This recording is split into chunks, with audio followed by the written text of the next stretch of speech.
Friends, welcome to Kannan info Tamil. நம்ம இன்னைக்கு என்ன டாபிக் பார்க்க போறோம் அப்படின்னா, ரெண்டு முக்கியமான டிஃபென்ஸ் அப்டேட் இந்த வீடியோல பார்க்க போறோம். முதல் டிஃபென்ஸ் அப்டேட், சமீபத்துல இந்தியா அக்னி 5 இன்டர்கான்டினென்டல் பாலிஸ்டிக் மிசைல வெற்றிகரமா சோதனை செஞ்சாங்க.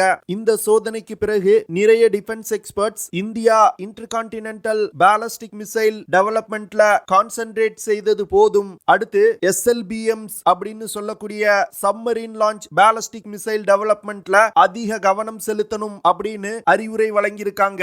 எதற்காக டிஃபென்ஸ் எக்ஸ்பர்ட்ஸ் இந்தியாவை SLBM மிசைல்களை டெவலப் செய்ய சொல்றாங்க, இந்த மிசைலோட முக்கியத்துவம் என்ன அப்படிங்கிறது குறித்து டீடைலா பார்க்கலாம். இரண்டாவது டிஃபென்ஸ் அப்டேட், அமெரிக்கா இந்தியாவின் MRFA திட்டத்திற்கு F-21 அப்படிங்கிற ஒரு அதிநவீன ஃபைட்டர் ஜெட் விமானத்தை கொடுப்பதற்கு முன் வந்திருக்காங்க. அது மட்டும் இல்லாம இந்த விமானத்தை முழுக்க இந்தியாவில் தயாரிப்பதற்கும் முன் வந்திருக்காங்க. அமெரிக்கா கொடுக்க முன் வந்திருக்க F-21 விமானத்தோட முக்கியத்துவம் என்ன, F-21 விமானத்தை பயன்படுத்தி என்ன மாதிரியான ஆபரேஷன்களை கேரி அவுட் செய்ய முடியும், இந்தியாவிற்கு F-21 விமானங்கள் தேவையா அப்படிங்கிறது குறித்து நம்ம டீடைலா இந்த வீடியோல பார்க்கலாம். நம்ம சேனல்ல டிஃபென்ஸ் ரிலேட்டடா தினம் ஒரு வீடியோ பப்ளிஷ் பண்ணிட்டு இருக்கோம். உங்களுக்கு டிஃபென்ஸ் ரிலேட்டடான செய்திகளை உடனுக்குடன் தெரிஞ்சுக்கிடணும்னா நம்ம சேனலை சப்ஸ்கிரைப் பண்ணி சப்போர்ட் பண்ணுங்க. நீங்க பண்ற ஒவ்வொரு சப்ஸ்கிரிப்ஷனும் எனக்கு அடுத்தடுத்த வீடியோஸ் போடுறதுக்கு ஒரு மோட்டிவேஷனா இருக்கும். சமீபத்துல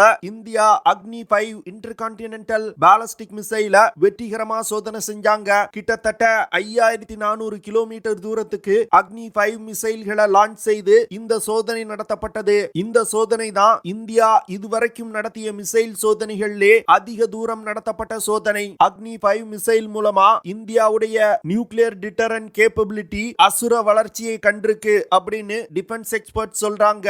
அக்னி 5 மிசைலை பயன்படுத்தி இந்தியாவின் எந்த ஒரு பகுதியில இருந்து கொண்டும் சீனாவின் அனைத்து முக்கிய நகரங்கள் மீதும் தாக்குதல் நடத்த முடியும். அது மட்டும் இல்லாம இந்தோ பசிபிக் ரீஜியன்ல சீனா அமைச்சிருக்க ஓவர்சீஸ் மிலிட்டரி பேசஸ் அனைத்தையும் இந்தியாவின் அக்னி 5 மிசைல்களை கொண்டு தாக்கி அழிக்க முடியும். இதுவரைக்கும் தரையில் இருந்து இந்தியாவின் எதிரிகள் மீது அணு ஆயுத தாக்குதல் நடத்துவதற்கு தேவையான அக்னி 5 இன்டர்கான்டினென்டல் பாலிஸ்டிக் மிசைல் ப்ராஜெக்ட்டுக்கு இந்தியா அதிக முக்கியத்துவம் கொடுத்து வந்தாங்க. இந்த அக்னி 5 மிசைல்களை இந்தியாவின் பல்வேறு பகுதிகளில் மறைத்து வைத்துக் கொண்டு தேவைப்படும் பொழுது சீனா மற்றும் பாகிஸ்தானுடைய முக்கியமான நகரங்கள் மீது இந்தியாவால் அணு ஆயுத தாக்குதல் நடத்த முடியும். ஆனா அக்னி 5 மிசைல் டெவலப்மெண்டோடு இந்தியாவுடைய நியூக்ளியர் ஸ்ட்ரைக் கேப்பபிலிட்டியோட தேவை முடிஞ்சு போச்சா அப்படின்னா அது இல்ல. இப்பதான் இந்தியா தன்னுடைய நியூக்ளியர் ஸ்ட்ரைக் கேப்பபிலிட்டிய அதிகரிக்க தொடங்கி இருக்காங்க அப்படின்னு டிஃபென்ஸ் எக்ஸ்பர்ட் சொல்றாங்க.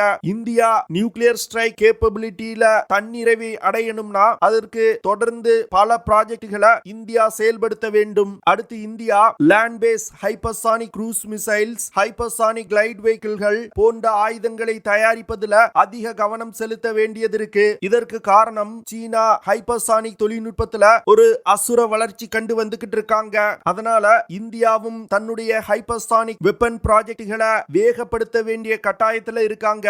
அடுத்து இந்தியா சப்மரீன் லான்ச் பாலிஸ்டிக் மிசைல்களை டெவலப் செய்யறதுல மிகவும் முக்கியமா கான்சென்ட்ரேட் செய்யணும். தற்போதைய நிலையில் இந்தியாவிடம் 750 கிலோமீட்டர் சென்று தாக்கக்கூடிய K-15 சப்மரீன் லான்ச் பாலிஸ்டிக் மிசைலும் 3500 கிலோமீட்டர் தூரத்துல உள்ள இலக்கை தாக்கக்கூடிய K-4 சப்மரீன் லான்ச் பாலிஸ்டிக் மிசைல்களும் தான் பயன்பாட்டில் இருந்து வருது. இதுல K-4 மிசைல்கள் ரகசியமா இந்திய கடற்படையில் இணைக்கப்பட்டு விட்டது அப்படின்னு சொல்லப்படுது. ஆனா இந்திய அரசாங்கம் இதுவரைக்கும் அபிஷியலா K-4 மிசைல்கள் இணைத்தது குறித்து எந்த ஒரு ஸ்டேட்மெண்ட்டையும் ரிலீஸ் செய்யல.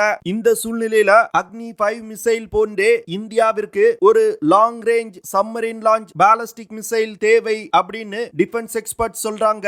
இதற்கு முக்கிய காரணம் இந்தியா 6000 முதல் 7000 டன் எடை கொண்ட அரிகாந்த் வகை அணுசக்தி நீர்மூழ்கி கப்பலை வெற்றிகரமா கட்டி வந்துகிட்டு இருக்காங்க. இந்த 4 கப்பல்ல முதல் கப்பல் இந்திய கடற்படையில் ஏற்கனவே இணைக்கப்பட்டு விட்டது. இரண்டாவது கப்பலும் கூடிய விரைவில் இணைக்கப்பட உள்ளது. அடுத்த 2 கப்பல்களும் 2024 வருடத்துக்குள் இந்திய கடற்படையில் இணைக்கப்பட உள்ளது. அடுத்து இந்தியா S5 அப்படிங்கிற பிரம்மாண்ட அணுசக்தி நீர்மூழ்கி கப்பலை கட்ட போறாங்க.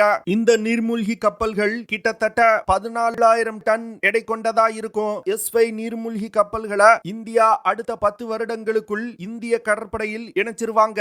அதனால இந்த பிரம்மாண்ட நீர்மூழ்கி கப்பல்ல இருந்து பயன்படுத்துவதற்கு இந்தியாவிற்கு அதிக தூரம் சென்று தாக்கக்கூடிய சப்மரீன் லான்ச் பாலிஸ்டிக் மிசைல்கள் மிகவும் அவசியம். சீனா மற்றும் பாகிஸ்தான் மூலமா இந்தியாவிற்கு தொடர்ந்து அணு ஆயுத அச்சுறுத்தல்கள் இருக்கு. இதனால இந்தியா நீண்ட தூரம் சென்று தாக்கக்கூடிய அதிக சக்தி கொண்ட சப்மரீன் லான்ச் பாலிஸ்டிக் மிசைல்களை டெவலப் செய்ய வேண்டிய கட்டாயத்தில் இருக்காங்க. இதற்கு முக்கிய காரணம் அக்னி 5 போன்ற தரையில் இருந்து தரை இலக்குகளை தாக்கக்கூடிய மிசைல்களை இந்தியாவின் ஏதாவது ஒரு பகுதிக்குள் தான் மறைத்து வைக்க முடியும். ஆனா இந்த சப்மரீன் லான்ச் பாலிஸ்டிக் மிசைல்களை உலகின் எந்த ஒரு பகுதியில் இருக்கக்கூடிய கடற்பரப்புல இருந்தும் லான்ச் செய்ய முடியும். அணுசக்தி நீர்மூழ்கி கப்பல்ல இணைக்கப்பட்ட சப்மரீன் லான்ச் பாலிஸ்டிக் மிசைல்களை கண்டுபிடித்து தாக்கி அளிப்பது மிகவும் கடினம். ஏன்னா உலகின் எந்த பகுதியில் உள்ள கடற்பரப்புல சப்மரீன்கள் டிப்ளாய் செய்யப்பட்டிருக்கு அப்படிங்கறத கண்டுபிடிப்பது மிகவும் கடினம். அதனால லேண்ட் பேஸ் இன்டர்கான்டினென்டல் பாலிஸ்டிக் மிசைல்களை விட சப்மரீன் லான்ச் பாலிஸ்டிக் மிசைல்கள் மிகவும் ஆபத்தானது. இந்த காரணத்திற்காக தான் இந்தியன் டிஃபென்ஸ் எக்ஸ்பர்ட்ஸ் இந்தியா அதிகமா சப்மரீன் லான்ச் பாலிஸ்டிக் மிசைல் டெவலப்மெண்ட்ல கான்சென்ட்ரேட் செய்யணும் அப்படின்னு சொல்றாங்க. அடுத்து இந்தியா K5 அப்படிங்கிற ஒரு சப்மரீன் லான்ச் பாலிஸ்டிக் மிசைலை டெவலப் செய்து வந்துகிட்டு இருக்காங்க. இந்த மிசைல்னால 5000 முதல் 6000 கிலோமீட்டர் தூரத்துல உள்ள இலக்குகள் மீது அணு ஆயுத தாக்குதல் நடத்த முடியும். அடுத்ததா K6 அப்படிங்கிற இன்னொரு சப்மரீன் லான்ச் பாலிஸ்டிக் மிசைலையும் டெவலப் செய்து வந்துகிட்டு இருக்காங்க. இந்த மிசைல்னால 6000 முதல் 8000 கிலோமீட்டர் தூரத்துல உள்ள இலக்குகள் மீது தாக்குதல் நடத்த முடியும். இந்த K6 மிசைலுக்கு பிறகு K7 மற்றும் K8 அப்படிங்கிற 2 சப்மரீன் லான்ச் பாலிஸ்டிக் மிசைலை இந்தியா டெவலப் செய்ய போறாங்க. இந்த மிசைல்கள்னால 10,000 முதல் 12,000 கிலோமீட்டர் தூரத்துல உள்ள இலக்குகள் மீது அணு ஆயுத தாக்குதல் நடத்த முடியும். இந்த K சீரியஸ் ஆஃப் மிசைல் டெவலப்மெண்ட்டை இந்தியா வேகப்படுத்தணும் அப்படின்னு டிஃபென்ஸ் எக்ஸ்பர்ட் சொல்றாங்க.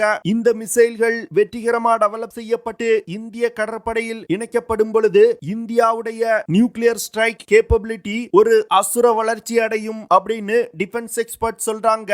பார்க்கலாம் இந்தியா எவ்வளவு விரைவா இந்த K series of submarine launch ballistic மிசைல்களை டெவலப் செய்து இந்திய கடற்படையில் இணைக்கிறாங்க அப்படின்னு. இரண்டாவது டிஃபென்ஸ் அப்டேட், இந்தியா MRFA திட்டத்தின் கீழ் 114 மல்டி ரோல் ஃபைட்டர் ஜெட்டுகளை வாங்க இருக்காங்க. இந்தியாவிற்கு இந்த 114 விமானங்களை சப்ளை செய்வதற்கு உலகின் பல முன்னணி நிறுவனங்கள் போட்டியிட்டு வர்றாங்க. அதுல குறிப்பா அமெரிக்காவின் லாக்ஹீட் மார்டின் நிறுவனம் இந்தியாவிற்கு F-21 அப்படிங்கிற ஒரு பிரத்யேக விமானத்தை சப்ளை செய்ய இருப்பதா செய்திகள் வெளிவந்திருக்கு. லாக்ஹீட் மார்டின் நிறுவனம் இந்த F-21 விமானத்தை முதல்ல 2021ல நடந்த ஏரோ இந்தியா ஷோல டிஸ்ப்ளே செஞ்சிருந்தாங்க. F-21 விமானத்தை F-16V Block 70/72 விமானத்தை பேஸா வச்சு டெவலப் செய்ய போறாங்க. F-21 விமானத்துல F-16V விமானத்தோட பெரும்பாலான கான்ஃபிகரேஷன்கள் இருக்கும். F-21 விமானம் F-16V விமானம் மற்றும் அமெரிக்காவின் 5th ஜெனரேஷன் ஃபைட்டர் ஜெட் விமானமான F-35 விமானங்களோட ஒரு கலவை அப்படின்னு சில டிஃபென்ஸ் எக்ஸ்பர்ட் சொல்றாங்க. இதற்கு முக்கிய காரணம் F-35 விமானத்துல பயன்படுத்தப்பட்ட காக்பிட் மற்றும் ஏவியேஷன் சிஸ்டங்களை இந்த F-21 விமானத்துல பயன்படுத்த போறாங்க. மற்ற சிஸ்டங்கள் F-16V விமானத்துல பயன்படுத்தப்பட்டவை. லாக்ஹீட் மார்டின் நிறுவனம் F-21 விமானத்தை டாடா அட்வான்ஸ் சிஸ்டம் லிமிடெட் நிறுவனத்தோடு இணைந்து இந்தியாவில் தயாரிக்க போறாங்க. லாக்ஹீட் மார்டின் நிறுவனத்தை சேர்ந்த அதிகாரிகள் இந்த F-21 விமானம் இந்திய விமானப்படையின் மல்டி ரோல் ஃபைட்டர் ஜெட் ரெக்வயர்மெண்ட்டை பூர்த்தி செய்யும் வகையில இருக்கு அப்படின்னு சொல்லியிருக்காங்க. ஏற்கனவே டாடா அட்வான்ஸ் சிஸ்டம் லிமிடெட் நிறுவனம் F-16 விமானத்துல பயன்படுத்தப்படும் ரெக்கைகளை இந்தியாவில் மேனுஃபேக்சர் செஞ்சு வந்துகிட்டு இருக்காங்க. இந்தியா 114 விமானங்களை சப்ளை செய்வதற்கான MRFA கான்ட்ராக்டை லாக்ஹீட் மார்டின் நிறுவனத்திற்கு வழங்கினாங்கன்னா லாக்ஹீட் மார்டின் மற்றும் டாடா அட்வான்ஸ் சிஸ்டம் லிமிடெட் நிறுவனமும் இணைந்து டாடா லாக்ஹீட் மார்டின் ஏரோஸ்ட்ரக்சர் அப்படிங்கிற நிறுவனத்தை உருவாக்கி அந்த நிறுவனத்தை கொண்டு இந்தியாவில் F-21 விமானங்களை தயாரிக்க போறாங்க. இந்த நிறுவனத்தை தெலுங்கானா மாநிலத்தில் இருக்கக்கூடிய ஹைதராபாத்ல லாக்ஹீட் மார்டின் நிறுவனம் அமைக்க திட்டமிட்டு இருக்காங்க. இந்தியாவிற்கு அமெரிக்க விமானங்களை இந்திய படையில் இணைப்பதுல மிகப்பெரிய பிரச்சனையா இருப்பது விமானங்கள் இந்திய படையில் இணைக்கப்பட்ட பிறகு அந்த விமானத்துல ஏதாவது இந்திய ஆயுதங்களை இணைக்கணும்னா அமெரிக்காவிடம் அனுமதி வாங்கணும். அது மட்டும் இல்லாம விமானத்தை இந்தியாவிற்கு சப்ளை செய்த நிறுவனம் தான் அந்த புதிய ஆயுதத்தை இணைக்க முடியும். இந்த பிரச்சனைக்கு தீர்வு காணும் விதமா லாக்ஹீட் மார்ட்டின் நிறுவனம் எந்த விதமான இந்திய தயாரிப்பு ஆயுதங்களையும் F-21 விமானத்துல இணைத்துக் கொள்ளும் வகையில அந்த விமானம் வடிவமைக்கப்பட உள்ளது. அமெரிக்கா இந்தியாவிற்கு கொடுக்க முன்வந்திருக்க F-21 விமானம் 15 மீட்டர் நீளமும் 9.4 மீட்டர் விங் ஸ்பேனும் கொண்டது. இந்த விமானத்தால அதிகபட்சமா 21,800 கிலோகிராம் எடையை சுமந்து கொண்டு பறக்க முடியும். F-21 விமானத்தால மாக் 2 அப்படிங்கிற வேகத்துல பறக்க முடியும். மாக் 2 அப்படின்னா ஒலியின் வேகத்தை விட 2 மடங்கு வேகமா இந்த விமானத்தால் பறக்க முடியும். F-21 விமானத்துல GE நிறுவனத்தால் தயாரிக்கப்பட்ட GE F110 GE129 இன்ஜின் பயன்படுத்தப்பட உள்ளது. இந்த இன்ஜினால ஆஃப்டர் பர்னர்களை பயன்படுத்தாமல் 85 கிலோ நியூட்டன் த்ரஸ்ட ப்ரொடியூஸ் பண்ண முடியும். அதுவே ஆஃப்டர் பர்னர்களை இயக்கும் பொழுது 145 கிலோ நியூட்டன் த்ரஸ்ட ப்ரொடியூஸ் பண்ண முடியும். இந்த விமானத்தோட இன்ஜின் அதிக த்ரஸ்ட் கொண்டதா இருக்கிறதுனால அதிகமான ஆயுதங்களை F-21 விமானத்துல எடுத்து செல்ல முடியும். F-21 விமானத்துல ட்ரிபிள் ரெயில் AIM-120 லான்ச்சர்கள் இணைக்கப்பட்டிருக்கு. இதனால அதிகமான AIM-120 ஏர் டு ஏர் மிசைல்களை இந்த விமானத்துல எடுத்து செல்ல முடியும். இது போன்ற பல சிறப்புகள் இந்த விமானத்துல இருந்தாலும் இந்தியா இந்த விமானத்தை வாங்குவதற்கு மிகவும் குறைவான வாய்ப்பு தான் இருக்கு. ஏன்னா அமெரிக்கா பாகிஸ்தானுக்கு F-16 விமானங்களை ஏற்கனவே சப்ளை செஞ்சிருக்காங்க.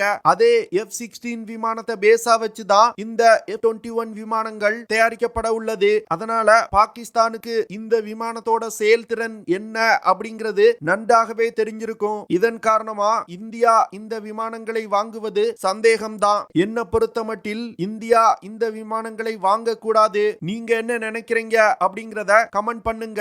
ஓகே ஃப்ரெண்ட்ஸ், நம்ம வீடியோவோட நிறைவு பகுதிக்கு வந்துட்டோம். இதெல்லாம் தான் நான் உங்ககிட்ட ஷேர் பண்ணணும் அப்படின்னு நினைச்ச விஷயங்கள். ஐ ஹோப் நான் ஷேர் பண்ண விஷயங்கள் உங்களுக்கு பிடிச்சிருக்கும் நினைக்கிறேன். அப்படி பிடிச்சிருந்துச்சுன்னா ஷேர் பண்ணுங்க, லைக் பண்ணுங்க, கமெண்ட் பண்ணுங்க. மறக்காம நம்ம சேனலுக்கு சப்ஸ்கிரைப் பண்ணுங்க. அப்படியே அந்த பெல் நோட்டிபிகேஷனை கிளிக் பண்ணி ஆல்ங்கிற ஆப்ஷனை எனேபிள் பண்ணிக்கங்க. See you in the next video. Jai Hind.